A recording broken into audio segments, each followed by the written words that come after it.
Hi viewers, welcome to our channel. ప్రస్తుతం మనతో పాటు భరద్వాజ్ గారు సీనియర్ జర్నలిస్ట్ ఉన్నారు. వారితో ఒకసారి మాట్లాడదాం. సార్ నమస్కారం. సార్ నమస్తే. సార్ వేణుస్వామి గారు అండ్ వాళ్ళ భార్య వీణావాణి గారు ఇద్దరు కలిసి ఒక వీడియో రిలీజ్ చేశారు సార్. అందులో టీవీ5 మూర్తి గారి పైన సంచలన ఆరోపణలు చేస్తున్నారు. 5 కోట్లు మమ్మల్ని డిమాండ్ చేస్తున్నారు, బ్లాక్మెయిల్ చేస్తున్నారు, చంపడానికి కూడా ప్రయత్నిస్తున్నట్టుగా ఆయన చెప్తున్నారు. ఎందుకు టీవీ5 మూర్తి గారు నిజంగా ఈ విధంగా చేశారా అన్నది సాక్ష్యాలు అయితే ఆయన ఏం చూపలేదు. మరి మూర్తి గారు బ్లాక్మెయిల్ చేయడం పైన ఏదైతే వేణుస్వామి గారు పెట్టిన వీడియో పైన మీ ఒపీనియన్ సార్? సాక్ష్యాధారాలు చాలా ఉన్నాయని చెప్పారుగా ఆవిడ. శ్రీవీణావాణి ఆవిడ పేరు.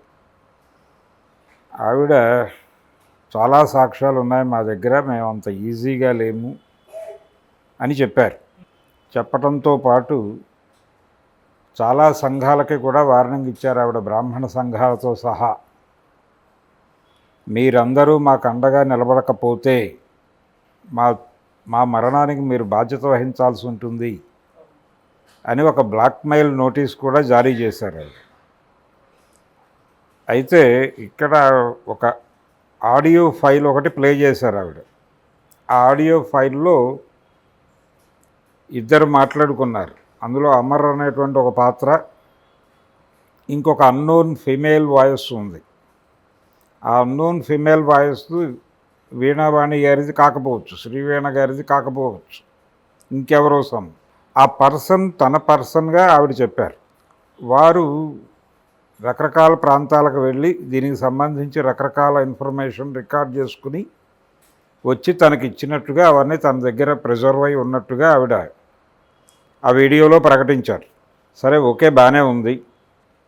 నేను ఈ కేసు అంటే ఈ 2 వ్యవహారాలు దానికి ఆయన కూడా స్పందించాడుగా.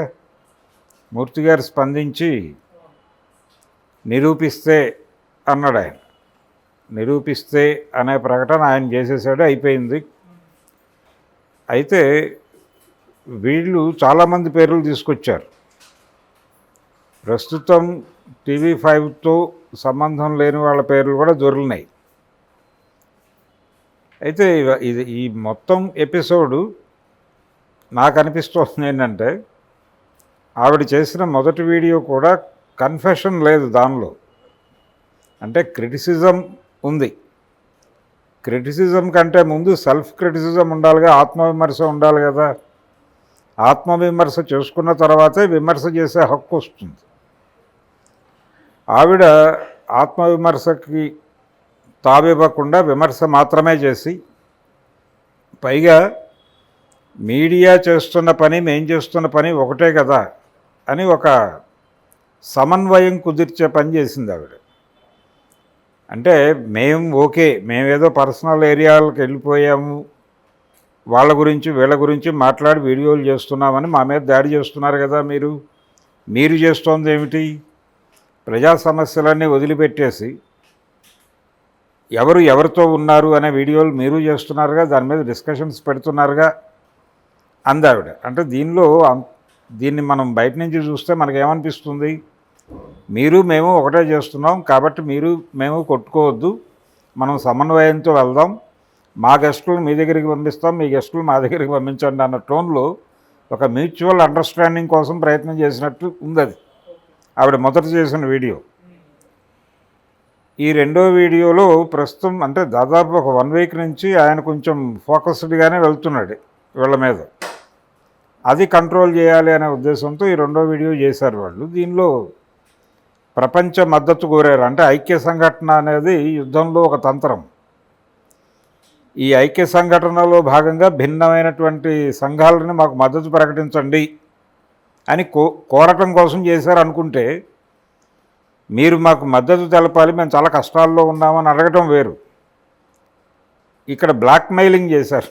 అంటే మేము చచ్చిపోతాం, ఇదే మా చివరి వీడియో కావచ్చు, దానికి మీరే బాధ్యత వహించాలి అని ఆ సంఘాలని, ఏ సంఘాలతో అయితే ఐక్య సంఘటన కట్టాలనుకున్నారో ఆ సంఘాలని బెదిరించారు. ఇది ఇబ్బంది కదా.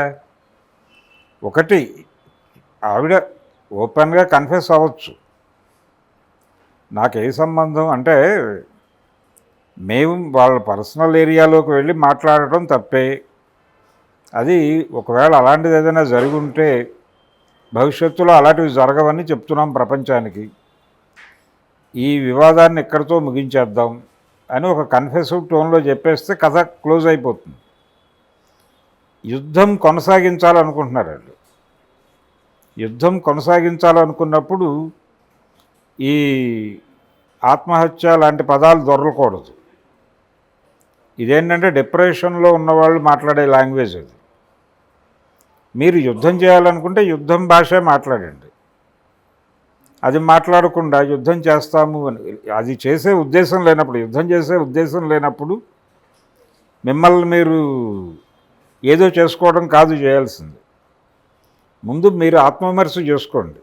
మీరు చెప్పినటువంటి వాటి ద్వారా అంటే చాలామంది జీవితాల్లో అనేక ఇబ్బందులు ఉంటాయి. జాతక చక్రం ప్రకారం ఇప్పుడు శోభిత నాగ చైతన్యల వివాహానికి ఎక్స్పైరీ డేట్ చెప్పమని ఎవరూ అడగలేదు కదా వాళ్ళని. అడగకుండా మేము చెప్పాము, అది స్పెక్యులేషన్ కోసం చెప్పామని చెప్తే సరిపోతుంది. అది ఓ కన్ఫెషన్ స్టేట్మెంట్. అది చేయలా. అది చేయకుండా అనవసరమైన విషయాలు చాలా మాట్లాడుతున్నారు. మీరు చేస్తోంది అదే కదా, మేము చేస్తోంది అదే కదా. ఇవన్నీ చాలా ఇల్లాజికల్గా ఉంది వాళ్ళ గోల.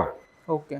అందుకని వాళ్ళు ఇప్పటికైనా సరే ఈ పిచ్చి వేషాలు మానేసి వాళ్ళని వీళ్ళని ఏదో రకరకాల ఫోన్ టాక్. ఇప్పుడు ఇద్దరు పర్సన్స్ని వాళ్ళిద్దరూ కనిపించరు, వినిపిస్తారు అంతే. ఏదైనా జరగచ్చు.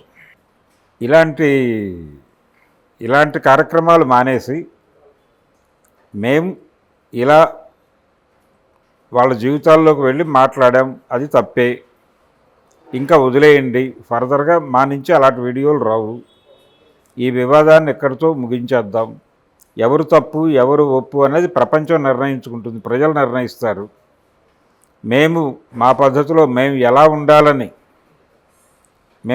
ఉండాలని ప్రపంచం అనుకుంటుందో అలా ఉంటాం అని చెప్పొచ్చు. ఆవిడ మంచి అంటే ఆవిడకి ఒక సెలబ్రిటీ స్టేటస్ ఉంది. నిజానికి ఆవిడ ఒక వీణ కళాకారిణి, ఆవిడకి చాలా పాపులారిటీ ఉంది ఆ ఏరియాలో. అలాంటి ఆవిడ కళ మీద దృష్టి పెట్టి ఈ వివాదాన్ని నుంచి బయటికి తప్పుకుని ఈ వివాదాన్ని ముగించేసి ఆయన జాతకాలు చెప్పుకోవచ్చు. ఎవరైనా ఇంటికి వచ్చి అడిగితే తలుపు కొట్టి, అయ్యా నా జాతక చక్రం చూసి నా భవిష్యత్తు ఎలా ఉంటుందో చెప్పండి, లేకపోతే నా చెయ్యి చూసి చెప్పండి, లేకపోతే మరో ఏదైతే మీరు చూసి చెప్తారో అది చూసి చెప్పండి అయ్యా, దాన్ని బట్టి నేను కరెక్ట్ చేసుకుంటాను, ఏదో చెప్పచ్చు. ఆ బిజినెస్ ఆ 4 గోడల మధ్య చేసుకుంటే ఎవరికీ గొడవ లేదు. అక్కడ మీరు ఏం మాట్లాడుకున్నా అది మీకు ఆ విన్నవారికి మధ్య పరిమితం అవుతుంది. లేదు మీరు రెమెడీ పేరుతో ఏదైనా హోమం చేయాలని చెప్పి వాళ్ళ నుంచి 5 కోట్లు 10 కోట్లు డిమాండ్ చేసి ఆ హోమం చేసిన వాళ్ళు ఆనందంతో చేయించుకుంటే ఓకే. లేదు వాళ్ళకి ఇబ్బంది అయితే వాళ్ళకి మీకు మధ్య గొడవ జరుగుతుంది. ప్రపంచం ఇన్వాల్వ్ అవ్వదు, మీడియా ఇన్వాల్వ్ అవ్వదు. సో ఆ ఏరియాకి వెళ్ళిపోయి మీ పని మీరు చేసుకోండి. ఎందుకు ఓపెన్ డిబేట్లు ఎందుకు? ఇది కూడా పబ్లిసిటీ స్టంట్ అనుకోవాల్సి వస్తుంది. నేను వాళ్ళు చేసిన వీడియో కూడా. కాబట్టి పబ్లిసిటీ స్టంట్ వదిలేసి అయిపోయింది. ఆల్రెడీ మీరు ఎక్వైర్ చేయాల్సినంత చేశారు. చాలా కష్టాల్లో నుంచే వచ్చారు వాళ్ళు. ఒక సింపథెటిక్ యాంగిల్ కూడా ప్రమోట్ అవుతోంది సోషల్ మీడియాలో వాళ్ళ మీద. వాళ్ళు చాలా కష్టపడి ఎదిగారు, ఒక టార్గెట్ పెట్టుకుని ఇంత సంపాదించారు అని. దాంతో కూడా ఎవరికి భేదాభిప్రాయం లేదు. మీరు వేరే వాళ్ళ పర్సనల్ లైఫ్లోకి వెళ్ళకండి. అవతల వాళ్ళు వెడితే తప్పని చెప్పండి, కానీ మేము అదే చేస్తున్నాం కదా అని ఒక సమన్వయం తీసుకొచ్చే ప్రయత్నం చేయమాకండి. అది మానేయాలి. అది మానేసి కొంచెం కన్ఫెసివ్ టోన్లో మా వైపు నుంచి కూడా తప్పు జరిగింది అని చెప్పి, అంటే ఆత్మవిమర్శ అనేది నిన్న వీడియోలో కూడా లేదు. స్టిల్ మేము రైటే చేసాం అన్న టోన్లో బుల్డోజ్ చేసుకుంటూ వెళ్తున్నారు. వీళ్ళు బుల్డోజ్ చేస్తే అవతల వాళ్ళు కూడా బుల్డోజే చేస్తారు కదా. అందుకని ఈ కేసు నిజానికి సీరియస్గా ఇలాంటి గందరగోళం ఆపేయటం మంచిది. ఇటు నుంచి కూడా వాళ్ళ గురించి పట్టించుకోవటం మానేస్తే బెటర్, ఇగ్నోర్ చేస్తే బెటర్. వాళ్ళ గత చరిత్రలు తవ్వి వాళ్ళని మరింత లోతుగా పరిశోధన చేసి వాళ్ళు ఏమిటో ఆల్రెడీ ప్రపంచానికి అర్థమైపోయింది. ఇంకా వాళ్ళని ఇష్యూగా మాట్లాడుకోకుండా వదిలిపెట్టేస్తే ప్రపంచం పట్టించుకోకపోతే, నిజానికి మీడియా బహిష్కరణకి గురైతే వారిద్దరూ ఆ ఇబ్బంది ఏమిటో వాళ్ళకే తెలుస్తుంది. సో ఆ పని చేయాలి. వాళ్ళ మీద మరింత లోతుగా కథనాలు వెలువరించే కన్నా కూడా వాళ్ళని బాయ్కాట్ చేసేస్తే సరిపోతుంది. అంటే ఇప్పుడు ఈ వీడియో చేస్తారు కదా సార్, ఇప్పుడన్నా మరి తగ్గుతారంటారు, అంటే ఒక సింపథైజ్ అని అంటున్నారు కదా. సింపతి లేదు, పాడు లేదు. వాళ్ళు ప్రపంచాన్ని భయపెడుతున్నారు, బెదిరిస్తున్నారు. మేము చచ్చిపోతాం, మా చదువుకు మీరు బాధ్యత వహించాల్సి ఉంటుంది, మా తరఫున నిలబడకపోతే. సబ్మిసివ్గా అడగాలి కదా, మేము కష్టాల్లో ఉన్నాం, మాకు మద్దతు ఇవ్వండి అని అడగాలి. అక్కడ కూడా బెదిరింపు ఎందుకు? అక్కడ కూడా వాళ్ళకి వార్నింగ్ టోన్ ఎందుకు? మామూలుగా అడగచ్చు కదా, మేము ఇబ్బందుల్లో ఉన్నాం, అందరూ మాకు మద్దతు ప్రకటించండి అయ్యా, ఒక ఐక్య సంఘటన కట్టి మనం వీళ్ళతో దెబ్బలాడదాం అని అడగదు. అప్పీల్ చేసుకోండి, తప్పేం లేదు. కానీ మా మరణాలకి మీరందరూ బాధ్యత వహించాల్సి ఉంటుంది అంటాం. అంటే ఆవిడ ఉద్దేశం ఏంటంటే వీళ్ళని టెర్రరైజ్ చేయాలనుకుంది, వీళ్ళని భయపెట్టాలనుకుంది. ఎవరైతే తనని సఫర్ చేస్తున్నారో వాళ్ళని భయపెడదామని ఆ వాక్యం మొదలుపెట్టి, ఎవరైతే తమకు అండగా నిలబడతారో వాళ్ళు అండగా నిలబడకపోతే ఈ పని జరుగుతుంది అనే టైపుకి టర్న్ అయింది అది. అందుకని అనే పద్ధతిలో వాళ్ళు మాట్లాడచ్చు. మీడియా కూడా ఇంక వదిలేయటం మంచిది. అంటే బాయ్కాట్ చేసేస్తే బెటర్. కొంతకాలం పాటు బాయ్కాట్ చేయాలా, లేదంటే కనుక సీరియస్గా కేసులు, ఇప్పుడు మూర్తి గారి వైపు నుంచి చాలామందిని తీసుకొస్తున్నాడు ఆయన ఎవిడెన్సులుగా. వాళ్ళందరితో క్రిమినల్ కేసులు ఫైల్ చేయిస్తే వాళ్ళే తీసుకెళ్ళి లోపలేస్తారు కదా ఆయన్ని. ఆ కేసులు ప్రొసీడింగ్ నడవాలి కదా కోర్టుల్లో. ఆయన బెయిల్ తీసుకుని బయటకు వస్తాడా ఏమిటా అనేది ఆయన పర్సనల్ గొడవ ఆయన చూసుకుంటాడు.